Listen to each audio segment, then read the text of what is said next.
Hello and welcome to Skeptically Yours, where thinking is free. Today's episode brought to you by The Big Bang. Boom. Sitting next to me is my co-host and producer, Heather Henderson. Hi, everybody. You know Heather from the Facebooks, the No God Band, and the Inner Tubes. That's where you know her from. Also, our other award-winning podcast, Ardent Atheist. You can find links to our guest website, join our Twitter and Facebook feeds, subscribe to our premium 90-minute full-length episodes, and our email at skepticallyyours.net. If you'd like to take part in the live chat moderated by Joe Swam, go to skepticallyyours.net/live and chat us up right now. That's right, and please go to iTunes, subscribe to our podcast for free, and write a review. Help us get up there in the top 10, where we've never been. You may also go to skepticallyyours.net/premium and subscribe to our premium ad-free content for a measly $10 per year. Subscribe now and go to hell. That's rude. How is that rude? You're telling people to go to hell. Listen, if hell exists, you know who is there? Christopher Hitchens, Carl Sagan, and now probably Robin Williams. Yeah, everybody should subscribe and go to hell. It's gonna be a party! I'll bring the ice! Yay! Woohoo! If you're a listener who's ever been duped by anything that's been debunked on Snopes, welcome. Your ordeal is over. That's right. We're coming to you live from E&H Studios in sunny Studio City, California. In the studio tonight, we have one person and one person only. Ladies and gentlemen, we have Brian Dunning. You know this guy from the World of Reason. What's with the hands? You're moving your hands. It's my juju. That's very offensive to jujus. Well, what do you All right, want? well, what do you want jazz from hands? me? Jazz- it's that my wasn't jazz juju hands. jazz hands. Jews' hands. Yeah, well, no. All right. Hello. Let's start this show. Hi, Brian. How are Brian. you? Great. How are you? I'm good. I'm glad you're here. Thank you Yeah. for coming. Thank you. All right, this show is gonna be unconventional. It's not as much a comedy show as most of our shows. We have some very heavy things to talk about. It is a tragedy show. It's that's a tragedy for sure. show. Today is a tragedy show. I know. Robin Williams died. That's What the right. hell? Robin Williams took his own life, apparently. That's all we know. And that's a drag. That sucks beyond measure. You heard this news, I heard. presume. I'm still wondering. I want to know what the hell happened. All I know is I have dibs on my jokes. Yes. As I saw you tweeting virtually immediately as soon as the news broke. Yeah, when someone I know dies, my gut reaction is humor. That's absolutely how I function. And a lot of people may or may not know that Robin Williams was at one point in his career, but not later, notoriously dishonest about how he arrived at certain material. He was considered a joke thief for a long time, and so that's where those jokes come from. Well, I don't know if I should say. Really, he stole that suicide from David Carradine. That's the harshest joke that was thought of today. So, And, several people have said that. Even Funny Eddie said that to me. Funny Eddie probably saw it on my Twitter. No, he didn't know. I told him all about it. He's He was like- hacking me. I guess. Funny Eddie, you can't steal the joke that I told about stealing, you fucker. I'm pretty sure he didn't steal the joke. Okay, cool. He came up with it like you did. All right, cool. So, I hate that we're here to talk about this. I hate that this is the way that it's turned out, Brian. Trust me, you don't hate it half as much as I do. I'm pretty sure can that's only true. imagine. I would not argue that Yeah. point. I'll concede. The story is that you are about to serve some time in prison. Yes, that is a fact. And- have been convicted of wire fraud and sentenced to a club fed for a little while. What do you mean by club fed? It basically is. It's actually what they call a camp. It's basically sitting in the TV lobby of a Ramada Inn and being bored out of your skull for however long you're there. I see. It is prison, though. You'll have a cell, I presume? No, there's no bars or jail cells in these. It's basically you sleep in a army barracks type room, I see. and they actually have bathroom stalls. Really? Much to my shock, You get to go to the bathroom by yourself? you do. That's I'll be awesome. goddamn. All right. Well, that's a bit of a relief. I'm glad that you're going to that kind of holding facility. and that's the good news. Yeah. Yeah. How long? Well, I know, right? The It's sentence was, yeah. I mean, you don't. You It's won't not a know cut and until dried the thing. end. Yeah. The sentence is 15 months. Okay. And in the federal system, you serve 85% of that. There's no time off for good behavior or anything like that. However, there is the opportunity to transfer to a halfway house at some point. And once you're at the halfway house, the idea is for you to have a chance to work, see your family, Get yourself whatever. back into the community. and Yeah, start so your you'll life out. have a schedule that's kind of predetermined once you get there. And so that could be any time, it really could be any time during the 12 and a half months that I'll actually be in. That's the length of my sentence will be 12 and a half months. So at any time in there, I might transfer to a halfway house. It's likely to be in the latter months, but there's no way to know. Will you be allowed internet access? Do you know? No, they do have a quasi messaging system. Just because you can't slip a gun and bullets into an email, Right. Yeah. so people can log into a website, and you can, you have to be approved, and it's a whole big ordeal. And it's supposed to be a really crappy system. I haven't seen it yet, but you can message back and forth. Okay. It's expensive, but for the inmate. But I'll be allowed to keep in touch with the family on a daily basis, at least in that way. So that's, it could be a lot worse. Oh yeah. But they won't give you access to the cookies. Yeah, so that's, I guess that's probably the whole thing is people want to know. I know that you've how I explained ended it up to here. me, and I know that it's really complicated. And this It's- show is going to be all about making it as clear as we can. Is that right? Yeah, that's my hope. The problem is that this is now 2,611 days. That's how long ago I was raided by the FBI, and which was when we first had an When it all inkling began. that there was any sort of issue at all. Okay. That was, so it's been a long time, and at no point during that period have I been able to talk about it. But now that Why? why? Okay, first of all, because we were indicted with something that was a giant list of things that I hadn't done, that applied to other people, and that didn't. And we just kind of looked at this indictment and said, well, this is nothing. We can beat this in court. So we were pleading innocent for almost all of these 7 years, and they finally.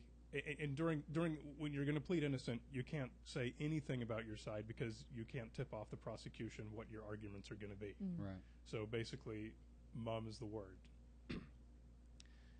But then eventually the prosecution, the U.S. attorney, gave us a plea agreement, which again was because I've been offering to cooperate since day one. And so we worked our way finally after 6 years to them finally offering a plea agreement, which again was a list of stuff that I hadn't done.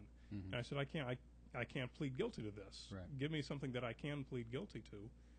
And the U.S. attorney, after several months, said that it was the most extensively negotiated plea agreement of his entire career. It was finally whittled down to just more or less just to what I actually had done. So. I was able at that point to change my plea to guilty, and then you proceed to the sentencing.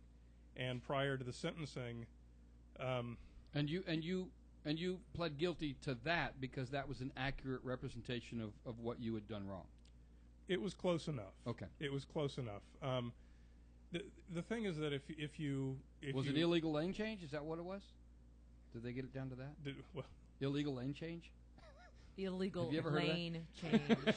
yes. I don't understand the legal system. I don't know how you can be driving Oh, my 100 God. miles an hour and your lawyer can convince a goddamn judge that we'll plead this down to illegal lane change. What the fuck are you talking about? I didn't even change lanes. I was doing 100. But I don't know. I don't know why the system works that way. But they had gotten it down to something more accurate. Yeah, and the thing is, if we had gone to trial, which we were expecting to the whole time, and you lose, Yeah. you lose big. I potentially could have faced 7 years Ugh. in that case. So there comes a point when, I mean, we'd lost our house to the lawyers. We were deeply in debt. The family had been suffering hugely for this whole time, and so we really, really wanted to get out of it as quickly and get it behind us as quickly as possible. Mm-hmm. So we wanted to remove as much risk as possible. So that's why the guilty plea is desirable. But I mean, you've got to be able to plead guilty to something that you actually did. Right. So what we ended up pleading guilty to was well, I guess I should back up a bit and kind of Okay, let's do it. Talk about what we were doing. And who's we? Okay, I was a partner in a company. My brother was the other partner. I had my consulting company with about 4 or 5 employees. He had his consulting company with however many employees he had. The two of us partnered in order to work on this. So we had a California partnership, a limited partnership that was called Kessler's Flying Circus. And The movie? It's a reference from the Great Waldo Pepper. Yeah. So we formed this company to do affiliate marketing.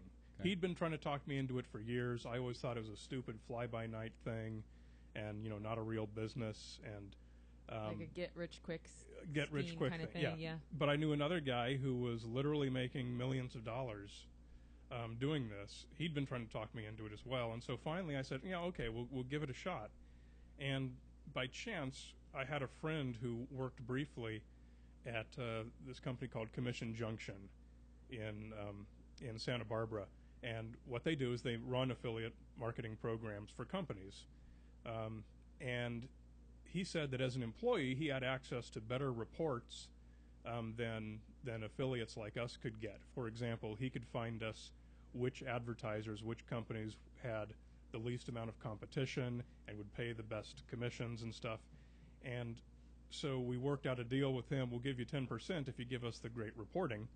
And this was totally legit. He was allowed to do this by the terms of his employment contract. And at this point, we had no intention of ever bending any rules. This was 2004-ish, I'm guessing. And we did this unsuccessfully for a long time. Our best months would make 50 or 100 bucks. Oh, wow. And we were making, at that time, we were just making huge spammy websites. So what we would do is, through Commission Junction, we would download feeds of every product. I remember Buy.com was one of the companies that we were advertising for. We would download a feed of all the products that Buy.com sells, load them into a database, and that database would generate a product sales web page for every one of those. And the idea was that if someone types in, Apple iPod, they might find our page. And if they go to our page and if they click on something, they get forwarded to Buy.com to complete the sale. And if they buy it, we would get a commission on it. So you were using the current online technology to help drive traffic to, for example, Buy.com. Yeah.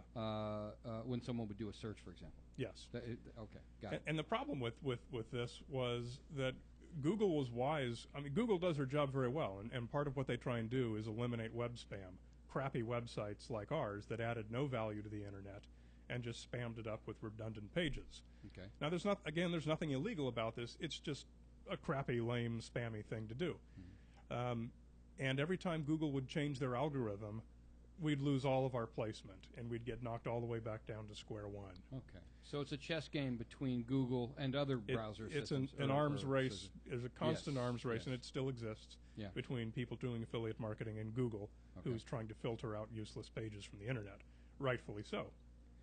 And so we came up with the idea, we said we've got to find out some way to do this where we can add value to people's web pages, where they want to put our stuff on their page rather than creating fake pages that have no value. So we came up with these widgets. And we basically had 2 widgets. One of them was called Profile Maps, which was for a MySpace profile, which was big in those days.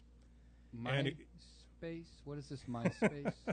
It would show a map of all the visitors to your website, to your profile. So people wanted this because they wanted to see that. Because that's kind of a cool thing. Now, there was a whole bunch of these. I mean, MySpace, there was probably 50 or 100 of these different widgets, and we just basically made one. And this is the kind of thing where you could just take the script, Yeah, not JavaScript, but the HTML, you post it and put into it your into thing. your MySpace profile. Exactly. And then people would go on there and you could see. Exactly. Okay. And then the other one we came up with was called Who Linked, which was a WordPress plugin, which would just put a little window on the side of your blog showing a list of websites that have linked to your blog.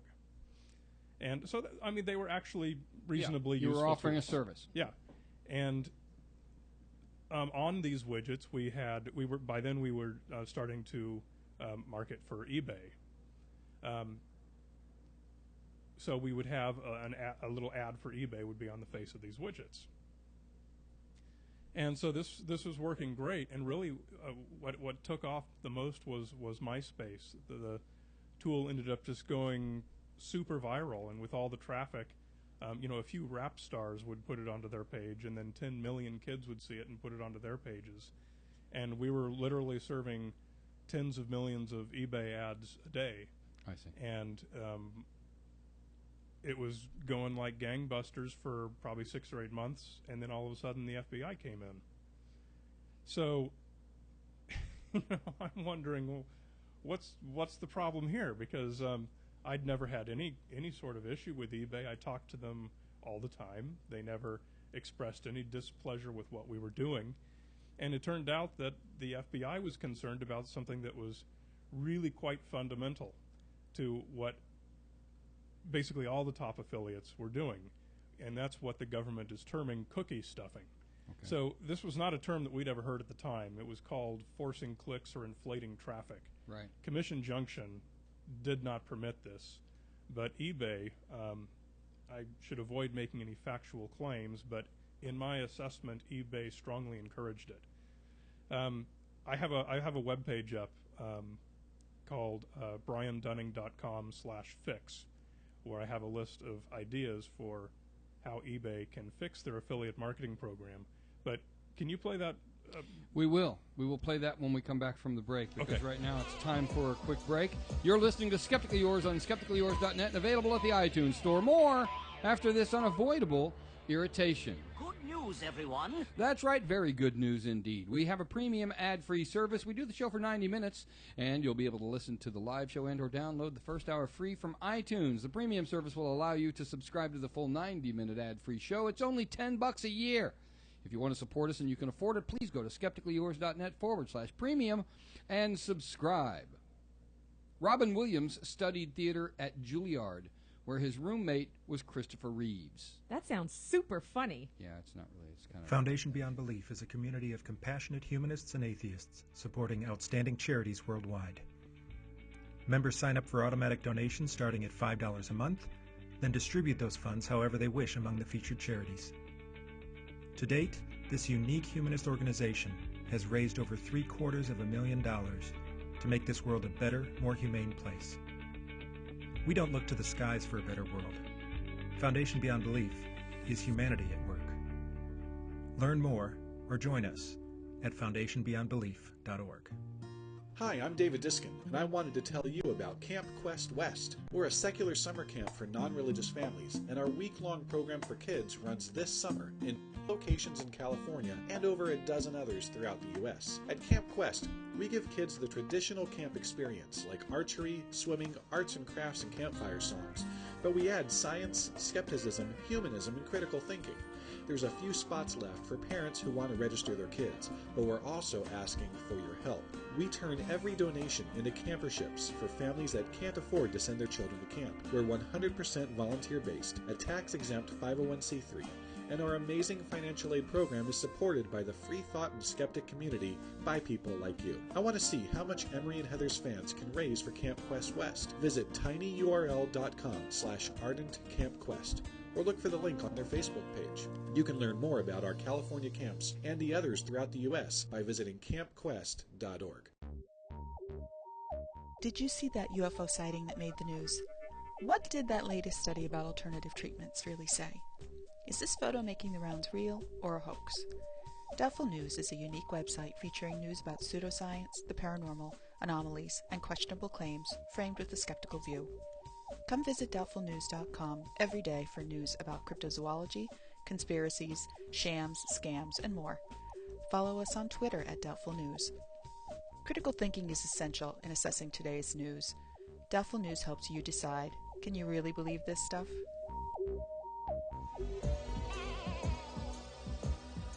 And now back to Skeptically Yours, where thinking is free. We're talking with Brian Dunning. Thank you so much for being here, sir.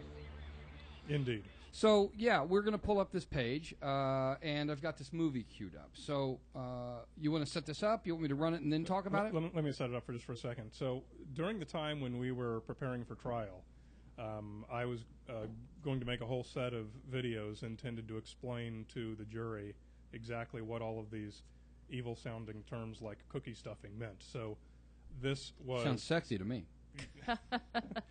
this was going to be one of those videos. So go ahead and play it. All right, here we go. This is a web browser, Firefox, and this is a window that shows all the cookies stored on this computer, written by websites that I've visited. Each cookie is listed under the name of the website that wrote it.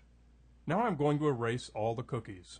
This browser is now clean, as if I've never visited any websites before. Now let's visit any common ad-supported website, such as CNN.com. Look at all the cookies that appear. A few of these are from CNN.com, but the majority are from third-party websites that I did not visit.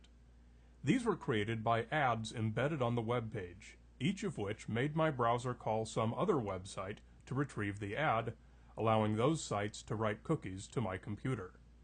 Let's try it again. We'll clear the cookies again, and this time we'll visit HuffingtonPost.com.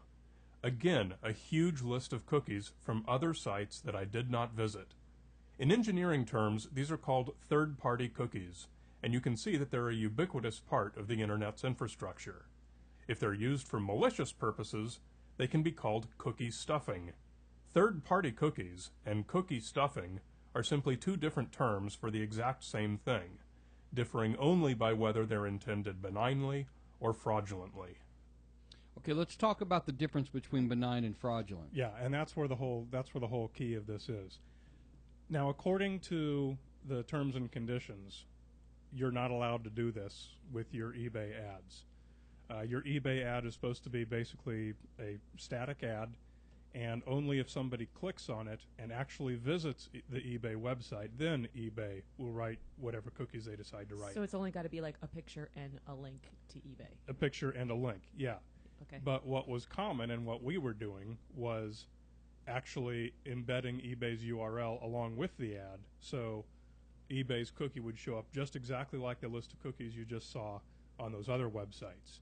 Now, when you write that way, more people are going to get cookies written than are actually going to click on ads. Okay. Now, it's not as many as you might think. Back in 2006, the default browser security settings typically did not allow third-party cookies, so it didn't make nearly as big of a difference as getting our stuff onto MySpace and WordPress made. And getting the stuff onto MySpace and WordPress, that was also very strictly against their terms and conditions. You're only allowed to put ads, at least at this time, you're only allowed to put your ads on pages that you own. But everyone at Commission Junction and eBay knew that that was kind of a non-starter. We'd learned early on in our process from our friend who worked there. He said, look, anyone who's making any money is pushing the envelope. You've got to be in the gray area. In fact, one of the times when he came down to my house to meet with us, I said, what are you coming into town for? He said, well, I'm meeting with a Russian guy who's writing virus software that spreads virally to everyone's computer and writes eBay cookies to them. They don't even have to go on the web at all. And I said, you mean you're just meeting and talking with the guy? You're not throwing him out of the program or anything? So, I mean, it was not something that was being taken very seriously by the security teams. They were, it was really an industry trying to form itself. I see. In these days. Right. So clearly what we were doing was a violation of the terms and conditions. I don't deny that at all. And you knew it at the time. I absolutely knew it. Okay. And so I want to stress that what I did was wrong. Yeah. And you can say that, well, maybe this should have been a contract dispute, or rather than a criminal case, maybe it was just unethical. But regardless, it's wrong, and I'm not trying to excuse my participation in this at all. But I'm just trying to offer some context as for what was going on in the industry at this time. Right. So one of the first points that I make on this this article that I wrote, how eBay can fix their affiliate marketing program to prevent fraud, the first point that I make is don't be a cookie stuffing free for all. So when shortly after we got indicted, I was asked to see, can you find any other affiliates who are doing the same thing, so we have examples that this is a common thing. So I went, just on a whim, I went to eBay's partner program. It was whatever they called their web portal for affiliates, and they are always featuring like the affiliate of the month or something on this page. And so this is what happened when I looked at their affiliate of the month that they were featuring, and this is 3 years after they sent the FBI after us. So go ahead. Okay. 3 years later, this is what you found. Yes. Let's visit an eBay affiliate's website that was featured in the Publisher Stories section of eBay's affiliate marketing website in 2010. Just upon viewing the home page, upon which no ads are visible at all, just look at all the cookies that are written to the computer. This video was made 3 years after eBay called the FBI to publicly crack down on affiliates that were practicing cookie stuffing. When we do a single search, an unbelievable number of third-party cookies are written to this computer. Remember, this was an affiliate that eBay decided to showcase. Decide for yourself how seriously they take cookie stuffing. Okay, so they're stuffing cookies and clearly blurring them out. I blurred those I know, out. I'm kidding. I was joking. What you found is that 3 years later, their star affiliate is doing exactly the same thing. Yeah. Is that right? That's what was clear to me when I checked it. Are the cookies that we're seeing here? I think anybody who doesn't understand this is wondering, how do we know if the cookies that we're seeing here are malicious or just third-party cookies? There's the complete lack of ads being visible on the web page. Okay, so if the ad's not visible, there's a cookie there, then we're definitely that's how we know it's malicious.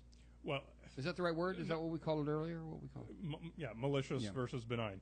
I mean, no, you don't know that, but I mean, you'd kind of have to be pretty naive to suspect otherwise. This is a professional affiliate marketing site. Okay. He's displaying no ads at all, and here you see hundreds of cookies dropping. Okay. That's a And very they're- plain picture with nothing. And if I did blur these out, but they are recognizable affiliate marketing cookies. Right. And this Why'd was- you blur them? Let's be clear about that. Because I'm not trying to get anyone in trouble or anything. I'm just Right. I'm just trying to. You're set the illustrating stage a for- point. Yeah. And this was all brought up in court. And No, we never had a chance to present any of this because we never had a chance to present a defense. Well, and I think detractors would say just because other people are doing it That's is not an absolutely true. excuse for what you did. No. And you're not saying that, right? No, I'm absolutely not saying that. Okay. When you're doing something wrong, it doesn't matter who else is doing it. Right. Doesn't matter who knows it's right or wrong. Right. What matters is that you're doing something wrong. Yeah. So I'm not in any way trying to excuse what I was doing. And we're going to take You're this just- opportunity to be very clear. You're serving your time for something you did wrong. Is that your perspective on this? That is absolutely true. We're going to make that point at least 3 or 4 more times, and I'll tell you why later. I have something that Go ahead. asks, So where's eBay in During all all this? this. During What's all going on this? there? Yeah, why aren't they? I mean, don't they know what's happening? Do Yeah, they? I guess the real question is, why would eBay call on you and not the other affiliates that are doing this? Why did they single you out? Is it because you're so attractive? You know, we can't know that. We don't know, do we? We can't know that. We do know that they are saying that there were 2 affiliates. There was us and there was a much larger one who were both raided and indicted at the same time. In fact, they were even charging us with racketeering initially, as if Thought you were together. Yeah, Yeah. which was ridiculous. So where they are right now is part of what I had to do as part of my pleading guilty was to offer cooperation. The whole thing is a point system to determine your sentence, and you get a certain number of points reduction for acceptance of responsibility, a certain other number of points for cooperation. Now I repeat, we'd been trying to cooperate since day one.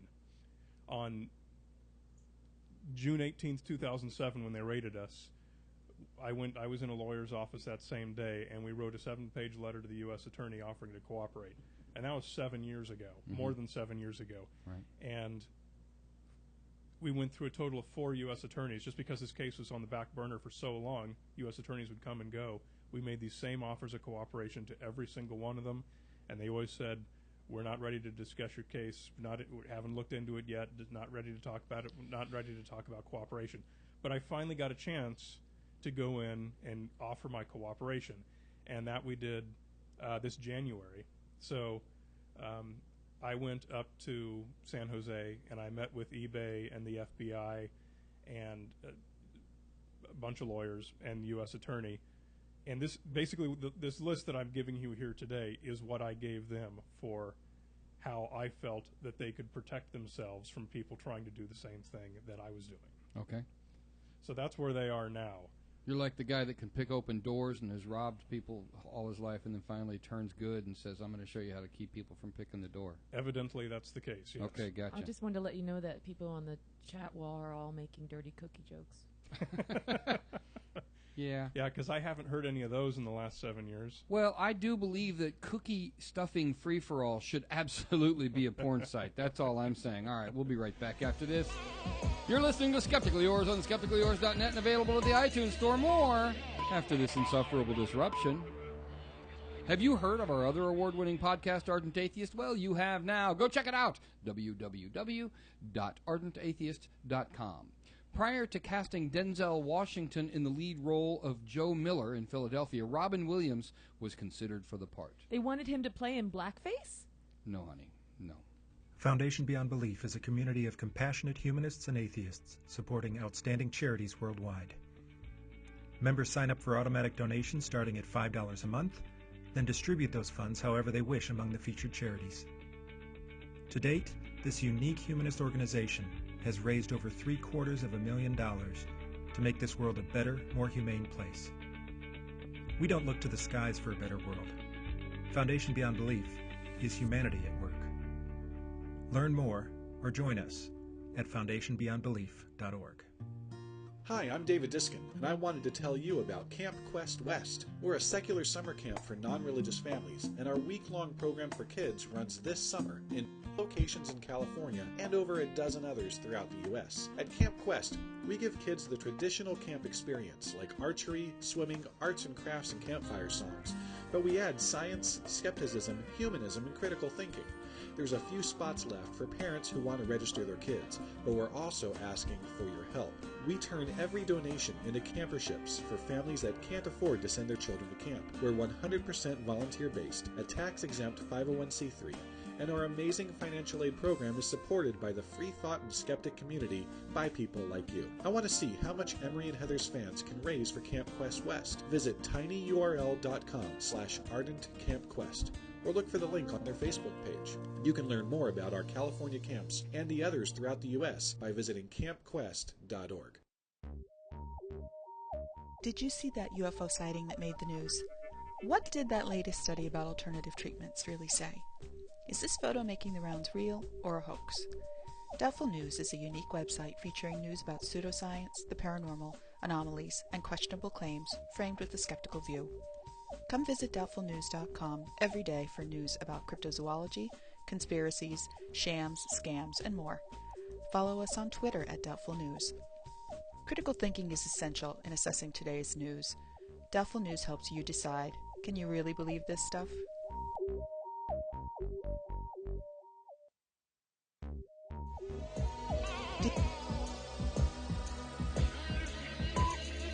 And now, back to Skeptically Yours, where thinking is free. We're talking with Brian Dunning. Again, thank you so much for being here, Brian. I think it's a good point now to introduce the FBI 302 document. Okay. If anyone out there is not familiar with an FBI 302 document, I strongly suggest Googling it because it will surprise the hell out of you.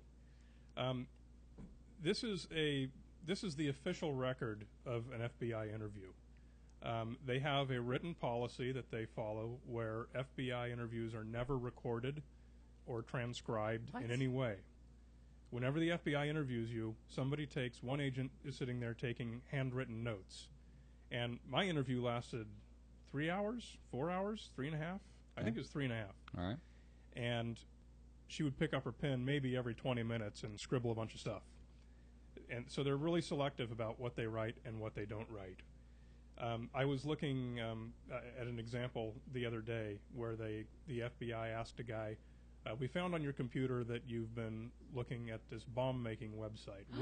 When did you first start going to bomb-making websites? And the guy answered, I have no idea. I'm on the internet constantly. I go to millions. I have no idea. So his FBI 302 report said, does not recall when he first went to the bomb-making website. Fuck. Said constantly. Whoa. And so that's how these things work. Now, there was a whole bunch of 302 reports in this case. Mine, a whole bunch of people at eBay, and they basically contain anyone's best guess of how close it is to the truth of what transpired during those interviews. Yeah. So this is mine right here. I can show you this one because this is one of the only ones. In fact, it's the only one I'm certain of that was actually filed with a publicly accessible document. The other ones I can't show you because they're confidential. If they were never appended as an exhibit to a sealed document or were never filed at all, then it would be illegal to discuss their contents. Okay. And what most people don't realize is that most everything that happened in this case was sealed. So why was it all sealed? You know, I really don't know. Okay. I really don't know the answer to that. But nevertheless, it wasn't something you asked for. It just is how it's how the FBI presented and one of the bylaws of the process that you had to adhere to. You know, I don't know if it's something the prosecution required or if my lawyers required it or if it's just standard practice. But basically, if you think you're going to go on the web and look up documents and think you know anything about this case, you're missing 90% of everything, and you're missing anything that we said. The only claims that are made are the claims of the prosecution, which, as I discussed, included tons of stuff that we never did. Okay. The my plea agreement is sealed, so you can't even find out exactly what I pleaded guilty to. I see. Initially, they charged me. I'm pretty sure it was illegal change of blame. Pretty sure. Initially, they charged me with stealing millions of dollars and doing all sorts of things, and that is not what I pleaded guilty to. Right. And that is, I'm trying to think. Basically, over 90% of our transactions were never in dispute. Okay. So that's a huge difference right there. Because we were, on top of everything else, we were a very legitimate and hardworking affiliate for the vast majority of this time and the vast majority of our transactions. So let me just give you a couple of examples from my 302 report on how accurate these are. One of the first things is they name my two kids. They misspell my daughter's name and they get both of their ages wrong. They said that I have PacBell DSL as my ISP. I didn't. They said I have a Trio mobile phone that he rarely uses to access the internet. I use that thing to access the internet every minute of every day. I don't know where they got that I rarely used it. It says, this next page, it says, I'm currently writing an article about FileMaker Pro, which I intend to have published. I was the technical editor for FileMaker Pro Advisor and had been for about 8 years. How they got that out of that, I can't even guess. My favorite aspect of what you're sharing with us right now is you have a real world example of just how unreliable eyewitness testimony is. I'm not kidding. This is the memory can't be trusted, and the way you described how often they reach up and make a note, it's bizarre. Yeah, this is such a great example of that problem. In this case, it's much worse than human memory because they were being so selective about what they decided to write down and not. And when they would ask a question, they would repeat the same question over and over for 20 minutes, asking it different ways, feeding you words and say, wouldn't you agree with this word? Wouldn't you agree with this? And when you finally say, well, I think this word, then they write that down. He said this. And where that came back to haunt me the most was they asked me what I thought of the whole idea of why eBay would have an affiliate program. And I said, let me find what they wrote that I said in here. I said, I believe the affiliate program is stupid and illogical and unnecessary. The reason I said that was we were talking about, did it make sense for eBay to even have an affiliate program? My opinion was that it didn't, because eBay was a household name. If you're going to go sell something online, you go to eBay. They didn't need to pay affiliates to get their name out there, in my opinion. And so that's what I expressed. And they wrote it down that way. And they wrote it down that way. And they asked me, would you say it was stupid for them to do this? And they kept feeding me that word until I finally responded in one of my answers. Yes, I thought it was illogical, unnecessary, and stupid for them to have an affiliate program. You know what that's called? That's called plaintiff stuffing. This is like on frickin' television, you know. Or defendant. Anyway, that would be defendant stuffing, I guess. But then the way that gets repeated, because this document was publicly accessible, people would focus in on that. And what it finally transformed into is I said that the people at eBay are stupid and should be taken advantage of. Right. Oh, so, I mean, you can't imagine how these 302 documents cause things to get twisted. Right. But anyway, I circled a bunch of errors throughout this whole thing. It's crazy. Can people find this themselves, or no? This document you're talking about, is it online somewhere? Yeah, I'm not. You have to go to one of those justia.com websites. I'm not sure how you find it, but it's out there. Okay. It says that I spent the day playing Warcraft.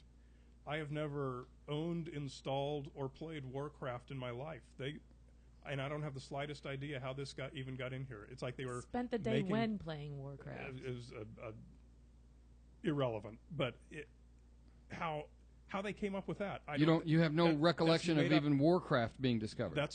Discussed rather. No, I never played it. And that made it into the. Yeah, it's just they just made things up out of whole cloth, or just they were conflating two different interviews. I have no idea. Right. So I do want to take this opportunity to say, you should try World of Warcraft. It's a pretty fucking great game. I don't know what games you like, that game. but I did play it a while. Yeah, try it out, you pussy. Okay, let's go on to my second. You'll have 200 days to play it. So my second piece of advice for eBay that I gave at this meeting: if you're going to disallow cookie stuffing, do not allow your program managers to actively encourage and assist affiliates in cookie stuffing.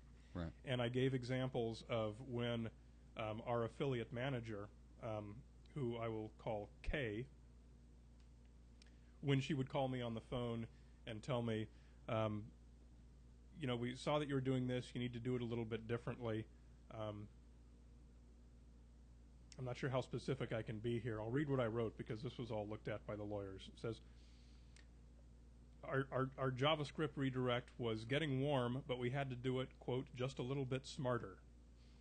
And I later learned that what she meant by that was that we should be storing the IP addresses of everyone who viewed one of our ads and got a cookie, so that if that same IP address came back again later, within 30 days, we would not pass it on to eBay and let a cookie get written.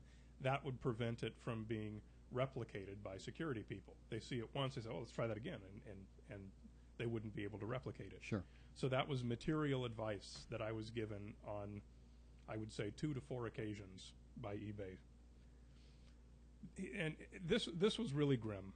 My third piece of advice for them was act on the security reports that you receive rather than pass them along to the affiliates. There were security people at Commission Junction. There was an outside security guy named Ben Edelman who was employed to, he would check all the URLs that eBay was writing cookies to and seeing if he could detect any cookie stuffing activity, and he sent them back reports all the time.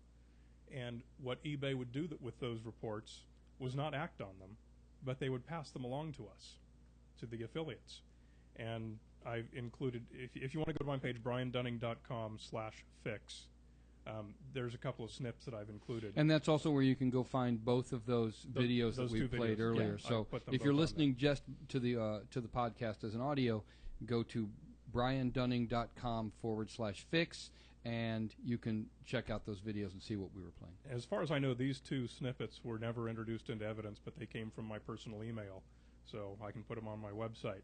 But eBay would actually forward these security reports to the affiliates. I see. Which is, and it's kind of funny because Ben Edelman would sometimes express frustration about this. In some of his reports, he would say, I've reported this guy to you time and time again. Why aren't you doing anything about it? And he was right. They not only weren't doing anything about it, they were basically actively thwarting him. I see. And let's see. I probably can't say that because that wasn't in evidence either. But there was. And I want to be clear. There are some things you're about to go. You're about to go in for a 15-month stint. Yes. For your crimes against humanity, and that becomes that also is a process you have to be careful with what and how you say things, because at some point you're going to sit in front of a board of people who are going to say, "Are you sorry for your crimes? Have you made a mistake?" And you don't want to. I presume you don't want to say anything that can be misconstrued and spun around to make it look like you're not. Is that part of what's going on here? Well, no, not quite. That's not really a part of the picture anymore. Okay. Once sentencing is done, I'm pretty much unmuzzled as far as that goes. Okay, all right. When they're deciding whether to transfer me to a halfway house or not, those discussions are based on how big of a threat am I to society. Do I have a job that I can go to? I got to tell you, if they find that rap video, you're fucked. Oh my God! Don't even. All right, we're going to take a break. We'll be right back after this. Brian, thanks for being here. You're listening to Skeptically Yours on skepticallyyours.net and available at the iTunes Store. More after this intolerable intermission. And now, a special announcement. This is a big super shout out to some of our listeners. Six Ball, Carl Barrett, Travis B., Phil Plate, Other Phil Plate, Bad Astronomer, Blythe, Jimmy, Joel Better Atheist Than S.E. Cup, Ed. They can make up their own name on the wall for the record. Lepton, Girth, Dan R., Bunny Boy, yeah, One Setter, Mom, hi Mom, welcome to the neighborhood, Perry Diliololole, and Joe Swam and Cameron Winters. These were some of the names of the people hanging out in the Skeptic Tank during the last show. Thanks for being there, everybody. And now back to Skeptically Yours, where thinking is free. We're talking with Brian Dunning, and we're missing Robin Williams. Again, thank you so much, Brian, for being here. And I don't know, a little part of me is glad that we only have that we have some other tragic news to lighten the load a little bit. It's not just all you, my friend. Yeah, I'm no longer trending on Twitter. That's exactly right. That's right. Did you kill Robin Williams to take the heat off? Okay. So let's get back into this. It's complicated stuff, and I imagine most people. This show is really for people in our community. Really. Yeah. We apologize to you folks over in Australia. We have many listeners there who probably just don't have any idea what the hell this is about. But if you know Brian Dunning, and you care about Brian Dunning, you care about the work he's done in the skeptic community, and you want to see more of that, by the way. I will say this. I want you to drop an email to Brian Dunning and tell him how you feel, and keep in touch with Brian Dunning through this process. There are many people who care about you. Oh, I've had the amount of support has been just absolutely staggering. I've gotten so many kind emails, Facebook messages, phone calls. It goes on and on. It's been an amazing amount of support. And I want to stress that the Skeptoid podcast is not being interrupted. That was, really? We That's do have a fantastic. couple of questions, and it's about the podcast. So if They you wanna have know- questions for Brian and you're on the Wall of Reason right now, type them out. Heather will try and catch them. Well, we already have a couple we have which some are now. about the podcast. You know, Fire away. Give me the will you continue the podcast? Yes, That's absolutely. Yes. So I've spent. I mean, I've had a long time to know that this was likely coming, and so there's plenty of episodes that are banked, and there's also a whole raft of guest hosts that are stepping in. The next question is, who will some of those guests be? I'll let you find out. You're going to know most of them, and they're all very good at what they do. Yeah. But enjoy the show. It's the quality is going to continue, if not even get better. Where do people find Skeptoid? At skeptoid.com. It doesn't get any easier than that. Next question. What other questions do we have from the wall? Do we have any more, Heather? Well, the only other question we have so far is your take on the Rebecca Watson and P.Z. Myers blogs. We'll get to that. I don't read those. Yeah, good for you. You don't? For you. Let me tell you something about Penn and Teller. Penn and Teller do not read criticisms of their work. You know what I mean? Anything written about them, they don't read. And I've been in stand-up comedy for 30 plus years. I spent a lot of effort, time, and energy reading that crap. Well, I went on to iTunes and read some reviews of our podcast on Ardent Atheist, and I broke down in tears because some people are really, can be really cruel. And I talked to Penn. I emailed Penn. I said, "This is what just happened." He goes, "You don't look at it because they're not doing the job. They're not paying you, and they're not, the ones that are doing all the work that you're doing. So fuck them and don't read it." I had Penn once say, "We don't take advice from anybody we haven't hired to give us advice." And I think that is really a smart way to do this sort of thing, I know them. I know them well enough to have stopped reading their stuff years ago, and I honestly say I have not looked at any of the critical stuff, and no interest. I've got much more substantial things to worry about these days. Good. All right. Well, during the premium version of the show, I'm going to throw you two things that were said, whether you like it or not, and you're going to respond to them. Okay. But we're not going to do it right now. What other information do you want to make sure that those who give a shit about this story and want to understand it, do we want to get out there? Have we covered it all? Well, no. I mean, I could go on and on with the kind of information about how eBay was running their program, and there's scary stuff in here, and if we have time later, maybe we can do some of that. But I think the main thing is this happened because I was ignoring red flags.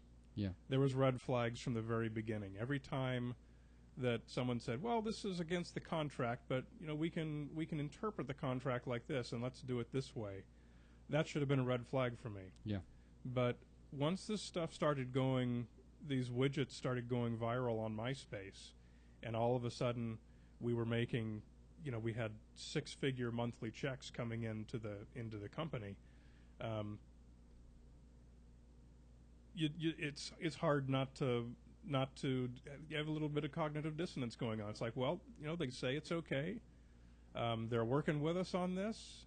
It seems like it's a lot of money for a little work, but I guess we can do it. Yeah. And I did personally make over $1 million. I think one place in here, there's $1.2 million is what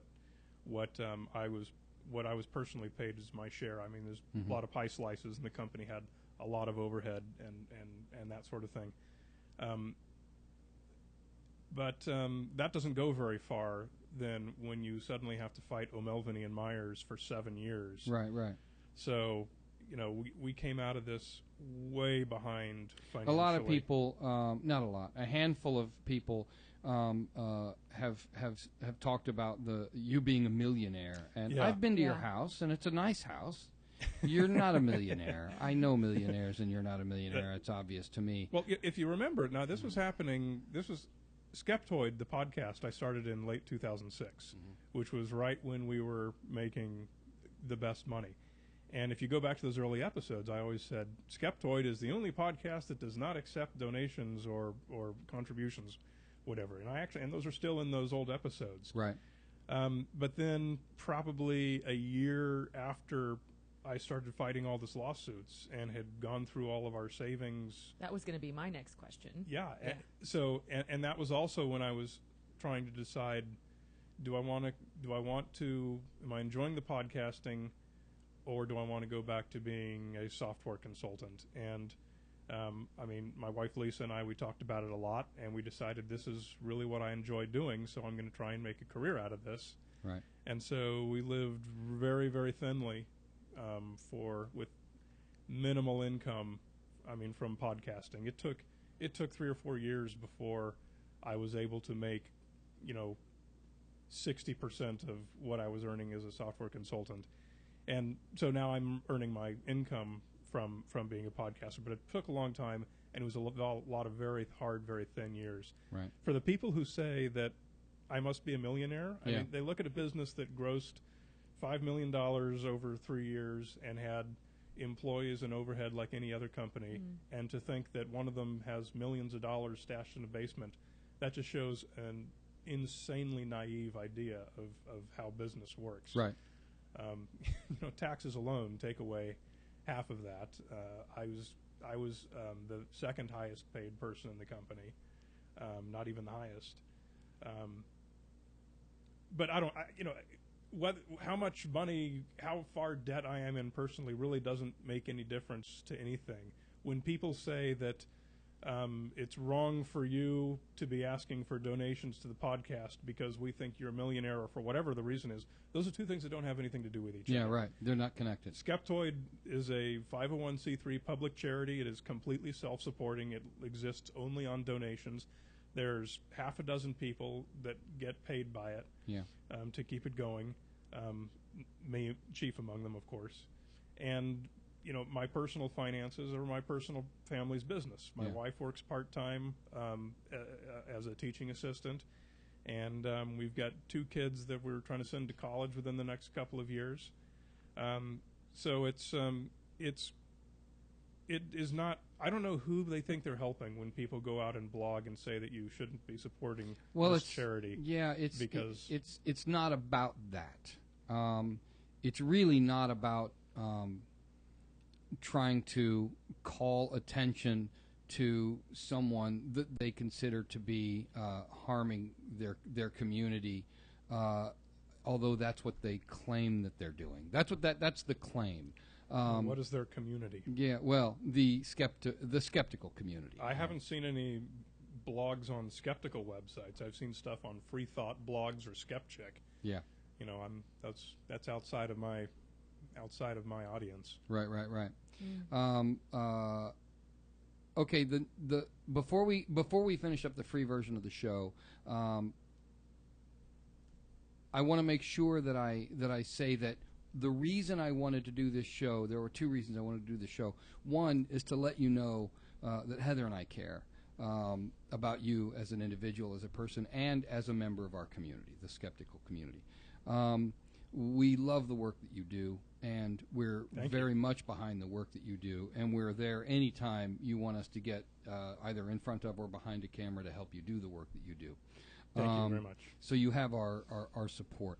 I've talked to you numerous times, well, not numerous, a couple of times before about the process that you're going through. You've communicated some of these things to me before. And every time we talked about it, it was really hard to wrap my brain around why this is illegal. That's the thing that's blowing my mind. What's really confusing me is, what does the FBI have to do with the process that we've been discussing? Why is this illegal? And that's what I can't even figure out. Do you understand why these things are illegal? You raise the same point that all the attorneys involved in this raise. They say this is clearly a civil contract dispute. These methods of traffic inflation are spelled out in the contract. The remedy for that is spelled out in the contract, which is that you forfeit any outstanding commissions and they close your account. Yeah. And rather than doing what they said they were going to do in their own contract, they called the FBI and said, we've been tricked. Who So did they that? say they- Who called the FBI? eBay did. eBay did. eBay made a PowerPoint presentation in June of 2007, and they called the FBI and came in and showed it to them. And I can't show that to you either, unfortunately, but it's a comedy show. Wow. This is... Okay, we're going to talk a little more about that in the premium version of the show, and then I'm probably going to say, without doubt, at least 7 times the unt word. But right now we have to wrap it up for the free version of episode 77. Another show that went off without a hitch. We miss you, Hitch. We'll be making the full 90 minutes available to our premium subscribers very soon, and that's true, very soon. We are editing like mad dogs to get them out. If you would like to hear the full 90-minute show, please go to skepticallyyours.net/premium and subscribe. I want to thank my guest, our guest. I want to thank Skeptic's guest, Brian Dunning. We will miss you. We will miss you dearly, and get your ass back as soon as possible. I'll be back before you know it. I also want to thank my co-host, Heather Henderson, and our camera switcher, Sam Kramer. Tune in next time when our guest will be... Interesting. And we'll be talking about... The mundane. Are we saying he's not No, interesting? that's not what I meant. That's what you meant. That's not what I meant. I read it. Our theme music courtesy of the sound editor of The Aristocrats, Eric Wilson, and special thanks to our Skeptic Tank moderator, Joseph Comedy Lover Swam, and our digital publicist and web guru, Cameron, not Crispin Glover Winters. You wrote this one. I wrote that. Where can people find out about you? It's at skeptoid.com. Skeptoid.com. And is that it? BrianDunning.com. Is that right? BrianDunning.com is where I've posted these letters about That's right. about this business. All right. You've been listening to Skeptically Yours on skepticallyyours.net. I'm your host, Emery Emery. And I'm Heather Henderson. And we are Skeptically Skeptically Yours. Yours. Skeptically Yours is a product of the ever-expanding universe.